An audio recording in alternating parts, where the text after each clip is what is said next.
that are coming under us, they got to have something to build on. Tonight on The Edge, a UAW strike now hitting day 18. The power of the picket is having a huge impact on the economy and the automakers. The latest economic report finds that the strike against the Big Three has amounted to nearly $4 billion in losses. That's according to the Anderson Economic Group in Michigan. The strike is leading to more layoffs. Today, GM laid off 164 workers in what the automaker referred to as negative ripple effects from the strike. The layoffs impact workers at facilities in Ohio and Indiana. Ford also announcing layoffs as well. About 330 people have been told not to report to facilities in Chicago and Lima, Ohio. Now, Ford says the layoffs are a consequence of the strike at the Chicago assembly plant. As laid-off workers navigate their way through the strike, a local business is hoping to ease the burden for some of them. Fox News' Jessica Dupnack joins us live in Lincoln Park with, let's say, a creative promotion. We'll let you explain, Jessica. We'll go with creative, Tara, and that's it. Now, in all seriousness, strike pay, it's at $500 a week right now, not leaving much room for these UAW strikers for things like entertainment. Entertainment like, you know, maybe going to the strip club, like here at Dreamgirls. Now, this strip club in Lincoln Park doing their part to maybe ease the pinch for some of these UAW workers. This is our presidential suite. It's one of our most popular rooms here.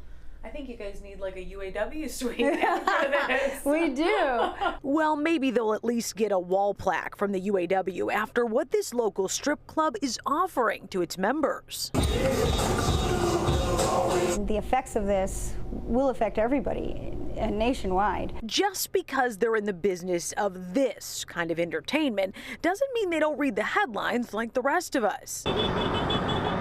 Week 3 and the economic forecast is grim. Analysts said Monday the strike so far has resulted in $4 billion in losses.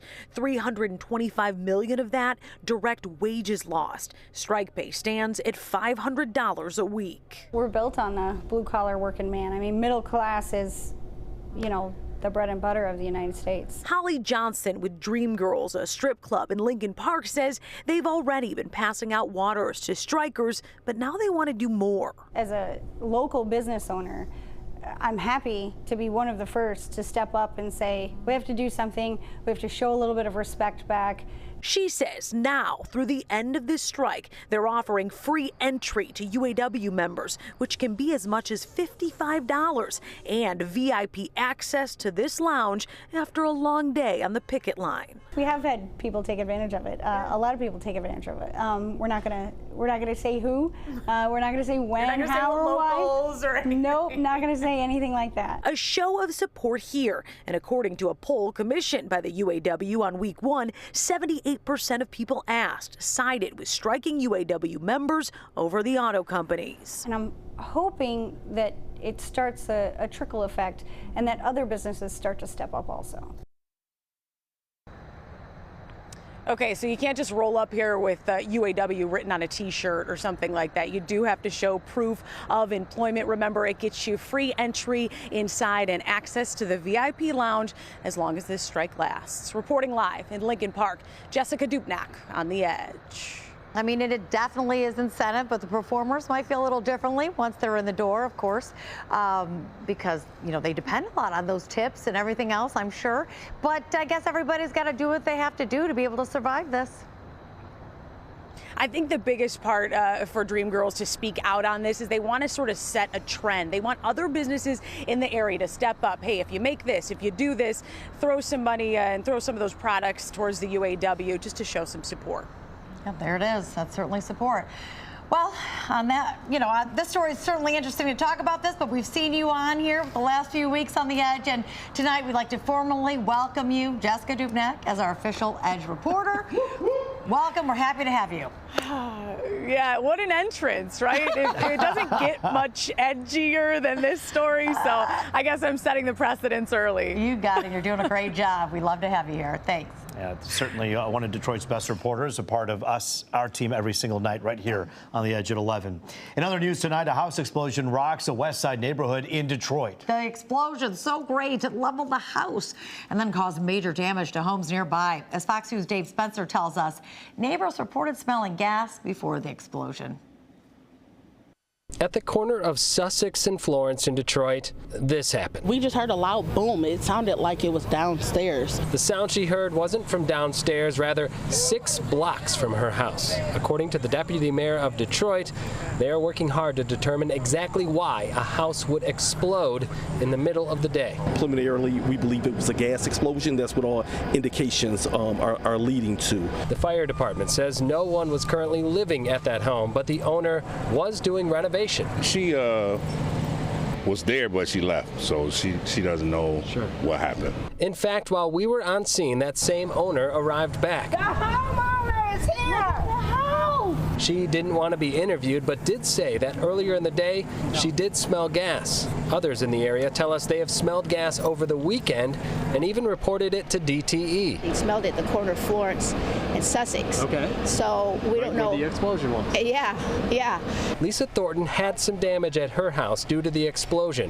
One of 8 residents to be directly affected. Even the house that's next door, you can tell somebody lives there because the TVs are still mounted to the wall and their whole side of their house is gone. The lady said she was in the living room, but she's fine. The focus now turns to cleaning it all up. DTE has turned off the gas and the power to the home so that officials can pinpoint a source and to ensure this can't happen again. The good thing about it is nobody got injured.